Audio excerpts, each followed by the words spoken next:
नमस्कार विद्यार्थी मित्रांनो. विषय अर्थशास्त्राच्या यूट्यूब चॅनलवरती आपलं सर्वांचं स्वागत आहे. मी प्राध्यापक आर डी जाधव. विद्यार्थी मित्रांनो, आपण पहिल्या भागामध्ये प्रकरण पहिले सूक्ष्म अर्थशास्त्र व स्थूल अर्थशास्त्र याचा परिचय यामध्ये आपण पाहिलं होतं सूक्ष्म अर्थशास्त्राची व्याख्या, सूक्ष्म अर्थशास्त्राची ऐतिहासिक पार्श्वभूमी व सूक्ष्म अर्थशास्त्राची व्याप्ती. व्याख्यामध्ये सूक्ष्म अर्थशास्त्र काय आहे हे आपण नेमकं यामध्ये बघितलं होतं. सूक्ष्म अर्थशास्त्रामध्ये काय आहे तर त्यामध्ये सूक्ष्म घटकांचा अभ्यास केला जातो. समग्र घटकांपैकी एका सूक्ष्म घटकांचा त्याच्यामध्ये अभ्यास केला जातो, हे आपण त्याच्यामध्ये बघितलेलं आहे. ऐतिहासिक पार्श्वभूमीमध्ये आपण सूक्ष्म अर्थशास्त्राच्या 2 शाखा महत्त्वाच्या आहेत, सूक्ष्म अर्थशास्त्र आणि समग्र अर्थशास्त्र, हे बघितलेलं आहे. आणि हे शब्द सर्वप्रथम रॅग्नर फ्रिश यांनी 1933 मध्ये उच्चारला होता. हे पण आपण ऐतिहासिक पार्श्वभूमीमध्ये बघितलेलं आहे. आणि व्याप्तीमध्ये समग्र अर्थशास्त्राची व्याप्ती याच्यामध्ये पण आपण सूक्ष्म अर्थशास्त्राची व्याप्ती यामध्ये आपण सूक्ष्म अर्थशास्त्र अर्थव्यवस्थेमध्ये कुठपर्यंत पोहोचलेलं आहे, त्याची व्याप्ती किती आहे हे बघितलेलं आहे. तर आजच्या भागामध्ये आपल्याला सूक्ष्म अर्थशास्त्राची वैशिष्ट्ये आणि सूक्ष्म अर्थशास्त्राचे महत्त्व हे 2 भाग आपल्याला याच्यामध्ये पाहायचे आहेत. हे आपल्याला परीक्षेच्या दृष्टिकोनातून पण महत्त्वाचे आहेत आणि विषय ज्ञानाच्या दृष्टिकोनातून पण महत्त्व आहे. कारण का सूक्ष्म अर्थशास्त्र यामधून पण आपल्याला खूप काही समजण्यास मदत होते. म्हणून सूक्ष्म अर्थशास्त्राची वैशिष्ट्ये आणि सूक्ष्मलक्षी अर्थशास्त्राचे महत्त्व हे आज आपण पाहणार आहोत.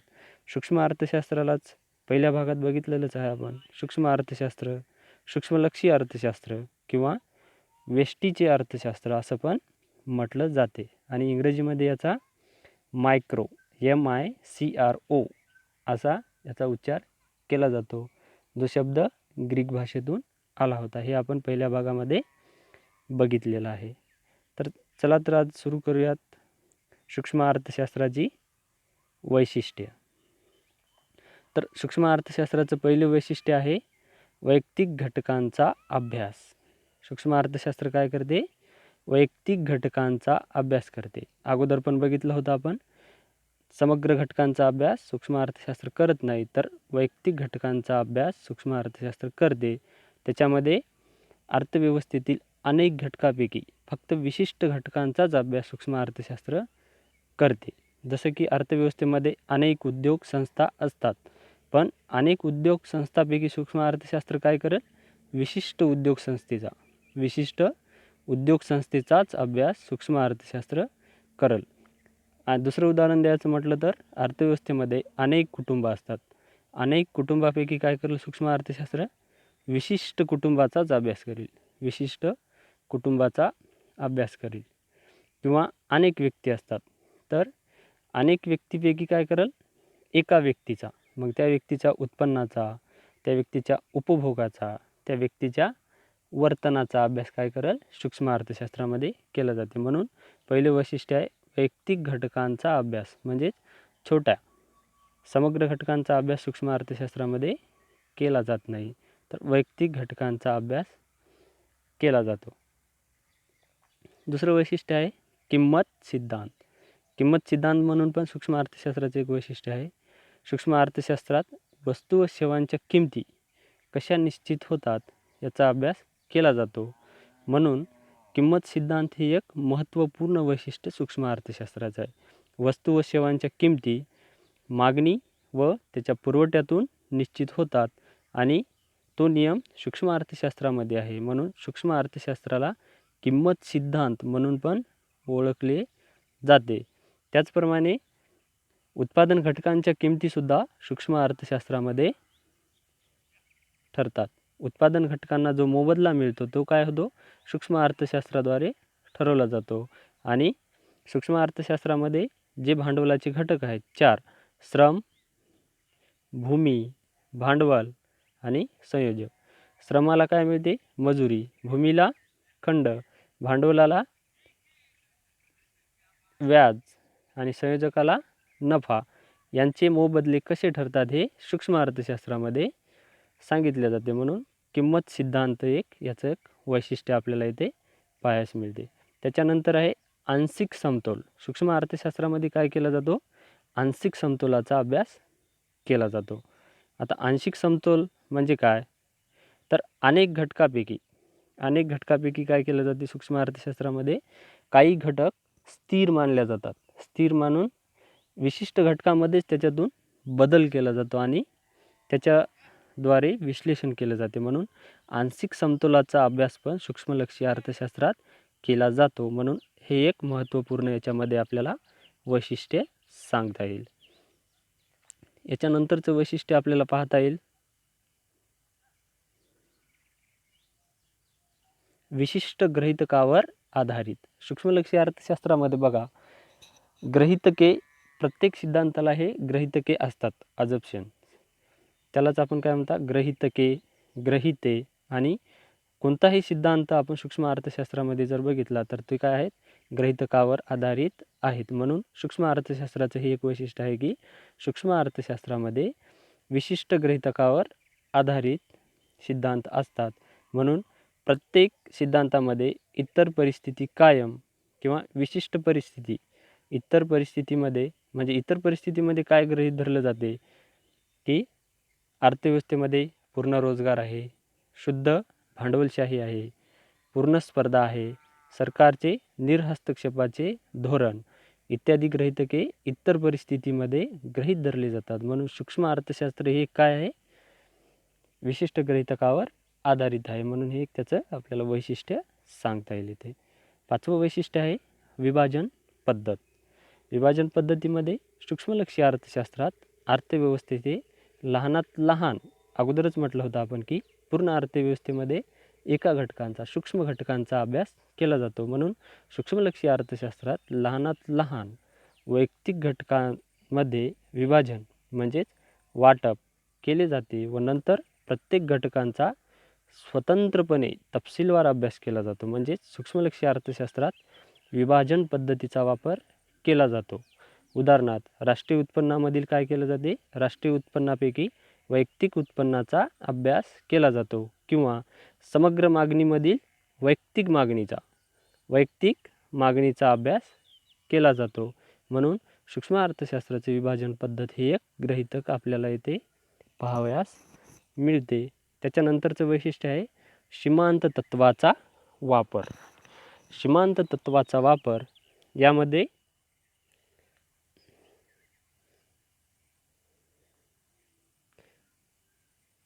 सीमांत संकल्पना ही सूक्ष्म अर्थशास्त्रामध्ये अतिशय महत्त्वाची संकल्पना आहे आणि सूक्ष्म अर्थशास्त्रामध्ये जे सिद्धांत आहेत ते सीमांत तत्वावरच आधारित आहेत. आणि मग काय आहे सीमांत म्हणजे काय? तर वाढीव नगामुळे, एखाद्या वस्तूच्या वाढीव नगामुळे एकूण परिमाणात जो बदल होतो त्याला काय म्हणता येईल? आपल्याला सीमांत असं म्हणता येईल. आणि हे सीमांत तत्व जे आहे ते सूक्ष्म अर्थशास्त्रामध्ये अतिशय महत्त्वाचं आहे. म्हणून सीमांत तत्वाचा वापर हे एक याच्यामध्ये आपल्याला वैशिष्ट्य सांगता येईल. म्हणून हे एक महत्त्वाचं वैशिष्ट्य याच्यामध्ये आहे. त्याच्यानंतरचं वैशिष्ट्य आहे बाजार रचनेचे विश्लेषण. आता सूक्ष्म अर्थशास्त्रामध्ये विविध बाजार रचनांचे विश्लेषण केलेले आहे. त्यामध्ये आपल्याला पाहता येईल की शुद्ध स्पर्धा, पूर्ण स्पर्धा, मक्तेदारी स्पर्धा, मक्तेदारीयुक्त स्पर्धा, अल्पाधिकार, द्वयाधिकार आणि यांचे वैशिष्ट्य वेगवेगळे आहेत. ते आपल्याला सूक्ष्म अर्थशास्त्रामध्ये अभ्यासाय मिळतात. म्हणून बाजार रचनेचे विश्लेषण हे एक आपल्याला सूक्ष्मलक्षी अर्थशास्त्रामध्ये महत्त्वाचे वैशिष्ट्य पाहायला मिळते. कारण का त्याच्यामध्ये विविध बाजारांचे काय केलेलं आहे? अभ्यास केलेला आहे, विश्लेषण केलेलं आहे. म्हणून हे एक त्याचं महत्त्वपूर्ण वैशिष्ट्य आहे. 8वं वैशिष्ट्य आहे सूक्ष्म अर्थशास्त्राची व्याप्ती ही मर्यादित आहे. मर्यादित व्याप्ती आहे. आपण अगोदरच बघितलेलं आहे की सूक्ष्म अर्थशास्त्र काय करते? लहानात लहान घटकांचा अभ्यास सूक्ष्म अर्थशास्त्र करत असते.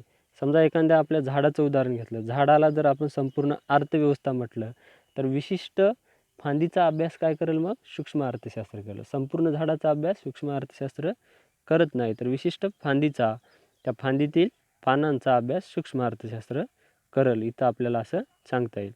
तर तेजी मंदी, व्यवहार तोल, राष्ट्रीय उत्पन्न, दारिद्र्य, बेरोजगारी, लोकसंख्या, आर्थिक वृद्धी किंवा राष्ट्रव्यापी आर्थिक समस्याशी संबंधित नसून सूक्ष्म अर्थशास्त्र काय, वैयक्तिक घटकापुरतं संबंधित आहे, मर्यादित आहे. म्हणून सूक्ष्म अर्थशास्त्राची व्याप्ती कशी आहे, मर्यादित आहे.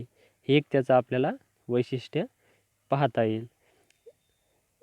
मित्रांनो, अशा प्रकारे आपल्याला वरील प्रकारे हे 8 वैशिष्ट्ये सूक्ष्म अर्थशास्त्रामध्ये महत्त्वाचे वैशिष्ट्य, प्रमुख वैशिष्ट्य आहेत असं सांगता येईल आणि परीक्षेच्या दृष्टिकोनातून हे महत्त्वपूर्ण आहेत. त्याच्यानंतर आपल्याला पाहायचं आहे सूक्ष्म अर्थशास्त्राचे महत्त्व.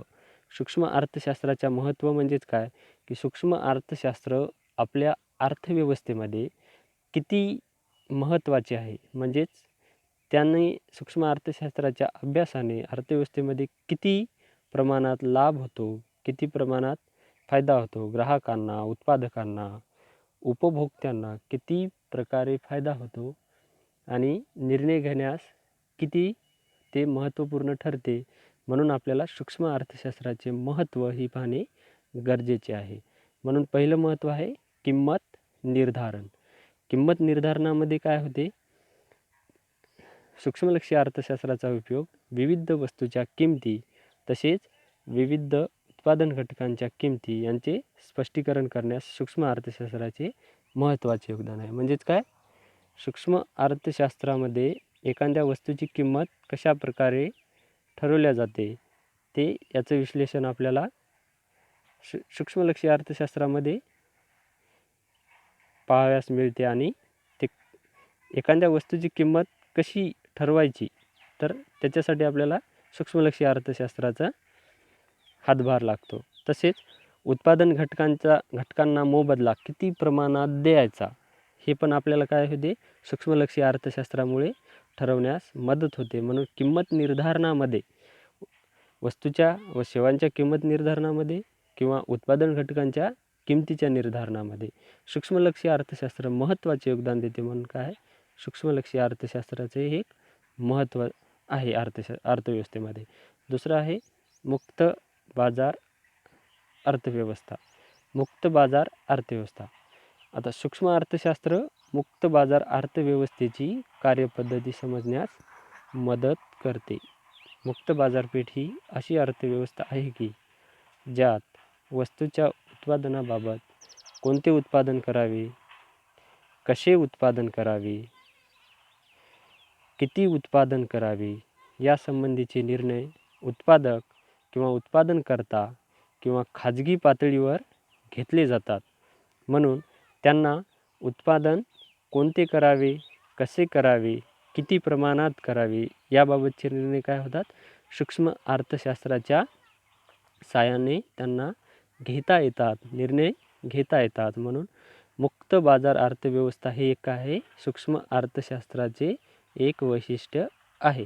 आणि मुक्त अर्थव्यवस्था म्हणजे काय, सरकार कुठलेही दडपण, अर्थव्यवस्थेमध्ये उत्पादकावर सरकार कुठलेही दडपण आणत नसेल. म्हणजेच काय, की तुम्ही याच वस्तूचं उत्पादन करा आणि किती प्रमाणात करा, हे जर बंधन जर सरकार घालत नसेल तर त्याला काय म्हणता येईल आपल्याला, मुक्त बाजार व्यवस्था. तिसरं महत्त्व आहे विदेशी व्यापार. विदेशी व्यापारामध्ये पण सूक्ष्म अर्थशास्त्राचं महत्त्वाचं योगदान आहे. सूक्ष्म अर्थशास्त्र हे आंतरराष्ट्रीय व्यापारात जकात शुल्काचे म्हणजे काय, की एखादी वस्तू म्हणजे आपल्या देशामध्ये दुसऱ्या देशातून आपल्या देशामध्ये येते वेळेस त्याच्यावर सीमा शुल्क किती प्रमाणात आकारावा याचे पण काय सूक्ष्म अर्थशास्त्रामध्ये त्या सिद्धांताद्वारे आपल्याला ठरवता येते. म्हणून जकात शुल्काचे पण निर्धारण याच्यामध्ये केले जाते. तसंच विशिष्ट वस्तूवरील परिमाण, कोणत्याही दोन देशाच्या चलन विनिमयाची दराची निश्चिती, उदाहरणार्थ रुपया व डॉलर. रुपया आपल्या भारत देशाचे चलन आहे आणि डॉलर अमेरिकेचं चलन आहे. तर याची पण दराची निश्चिती सूक्ष्मलक्षी अर्थशास्त्राद्वारे ठरविल्या जाते. म्हणून हे एक त्याचं आपल्याला महत्त्वाचं योगदान आहे. त्यानंतर आंतरराष्ट्रीय व्यापारामधील फायदे, किती वस्तूचं उत्पादन केलं, किती माल आपण निर्यात केला, किती प्रमाणात दुसऱ्या देशातून माल आपल्या देशात आयात केला तर अर्थव्यवस्थेला फायदा होईल, सरकारला फायदा होईल. याचा पण अभ्यास सूक्ष्मलक्षी अर्थशास्त्राद्वारे केला जातो. म्हणून विदेशी व्यापारात पण सूक्ष्मलक्षी अर्थशास्त्राचे महत्त्वाचे योगदान आपल्याला पाहायला मिळते. म्हणून हे एक त्याच्यामध्ये आपल्याला महत्त्व सांगता येईल. त्यानंतर चौथं महत्त्व आपल्याला पाहता येईल की आर्थिक प्रारूपांची निर्मिती. सूक्ष्म अर्थशास्त्र सुलभ प्रारूपाद्वारे विविध गुंतागुंतीच्या आर्थिक परिस्थितीचे आकलन करण्यास सहाय्य करते. विविध संज्ञा, संकल्पना, परिभाषा, नवीन आर्थिक विश्लेषणाची साधने यासारखे महत्त्वपूर्ण योगदान सूक्ष्म अर्थशास्त्राद्वारे दिले जाते. म्हणून आर्थिक प्रारूपांची निर्मिती हे आपल्याला सूक्ष्मलक्षी अर्थशास्त्राचे मध्ये महत्त्वाचे योगदान आहे हे आपल्याला पाहायला मिळते. त्यानंतर व्यावसायिक निर्णय, यामध्ये पण आपल्याला व्यावसायिकांना महत्त्वपूर्ण निर्णय घेण्यास सूक्ष्मलक्षी अर्थशास्त्र इथे महत्त्वाची कामगिरी बजावताना दिसते. त्यामध्ये काय आहे की उत्पादन खर्चाची निश्चिती. एखाद्या वस्तूचं जर उत्पादन करायचं आहे तर त्या वस्तूच्या उत्पादन करण्यासाठी किती प्रमाणात खर्च येईल हे उत्पादक काय करू शकते, सूक्ष्मलक्षी अर्थशास्त्राच्या सहाय्याने अगोदरच ठरवू शकते. त्याच्यानंतर जी वस्तू उत्पादन केलेली आहे, ज्या वस्तूची निर्मिती उत्पादकाने केलेली आहे, तर त्या वस्तूची किंमत किती प्रमाणात ठेवली तर उत्पादकाला फायदा, नफा मिळेल. उत्पादक हा कोण असतो, संयोजक असतो. म्हणून किती प्रमाणात त्याला नफा मिळेल याची पण माहिती तो सूक्ष्मलक्षी अर्थशास्त्राच्या अभ्यासाद्वारे अगोदर लक्षात घेऊ शकते. त्याच्यानंतर महत्तम उत्पादन आणि नफा याचा पण अभ्यास काय करू शकतो, अगोदर व्यावसायिक किंवा उत्पादक करू शकतो. एखाद्या वस्तूचं उत्पादन केल्यावर त्या वस्तूच्या उत्पादनाहून किती आपल्याला फायदा मिळेल, किती नफा मिळेल हे व्यावसायिक अगोदर आपण ठरवू शकतो. म्हणून व्यावसायिकांना निर्णय घेण्यासाठी सूक्ष्मलक्षी अर्थशास्त्र हे महत्त्वाचे आहे. म्हणून हे एक महत्त्वपूर्ण कार्य इथे बजावताना आपल्याला दिसते. त्याच्यानंतर सहावं वैशिष्ट्य आपल्याला पाहता येईल, सरकारला किंवा शासनास उपयुक्त. आता सरकारला पण सूक्ष्मलक्षी अर्थशास्त्राची खूप प्रमाणात मदत होते. सरकारी धोरण ठरवण्यासाठी एक सार्वजनिक खर्च धोरण, अर्थव्यवस्थेमध्ये सामाजिक कल्याणासाठी सरकारनं किती पैसा खर्च करावा, लोकांवर किती कर आकारावा, हे पण काय सूक्ष्मलक्षी अर्थशास्त्राच्या अभ्यासाद्वारे सरकारला महत्त्वपूर्ण ठरते. म्हणून त्याच्यानंतर किंमत धोरण, वस्तूचे किती किंमत ठरवली तर त्याची जास्तीत जास्त विक्री होईल, उत्पादकांना पण नफा भेटेल आणि ग्राहकांना पण ती परवडेल, अशी किंमत धोरण ठरवण्यासाठी पण सूक्ष्मलक्षी अर्थशास्त्राची मदत येथे मिळते. त्याच्यानंतर आर्थिक धोरणांची आखणी करण्यासाठी सूक्ष्मलक्षी अर्थशास्त्र उपयुक्त ठरते. म्हणून सरकारला किंवा शासनास सूक्ष्मलक्षी अर्थशास्त्राचे इथे महत्त्व पाहण्यास आपल्याला मिळते. त्याच्यानंतर कल्याणकारी अर्थशास्त्राचा आधार. कल्याणकारी अर्थशास्त्राचा आधार याच्यामध्ये सूक्ष्म अर्थशास्त्र उपलब्ध साधनांचा पर्याप्त वापर करून, जे साधन उत्पादन करण्यासाठी उपलब्ध आहेत त्यांचा पर्याप्त पूर्ण वापर करून समाजाचे महत्तम कल्याण कसे साधता येईल याचा अभ्यास करते. तसेच सामाजिक कल्याणावर कराचा कसा परिणाम होतो याबाबत अभ्यास करते. जे सामाजिक कर म्हणजे काय, जे कर सरकारने जनतेवर, लोकांवर आकारलेले आहेत, तर तो कर लोकांना सुलभरित्या, सहजरित्या भरता येते की नाही याचा पण विचार काय करू शकते, सूक्ष्मलक्षी अर्थशास्त्राद्वारे सरकार करू शकते. म्हणून त्याचा कराचा परिणाम जनतेवर किती प्रमाणात होत आहे याचा पण अभ्यास सरकार करू शकते. म्हणून इथे एक आपल्याला याचं महत्त्व पाहावयास मिळते. तर अशा प्रकारे आपल्याला सूक्ष्मलक्षी अर्थशास्त्राचे वैशिष्ट्य आणि सूक्ष्मलक्षी अर्थशास्त्राचे महत्त्व हे आजच्या भागामध्ये पाहावयास मिळते. विद्यार्थी मित्रांनो, आपल्या परीक्षेचा पॅटर्न बदललेला आहे आणि त्यामुळं आणि हे आपल्या पहिल्या प्रकरणाचा महत्त्वपूर्ण व्हिडिओ आहे.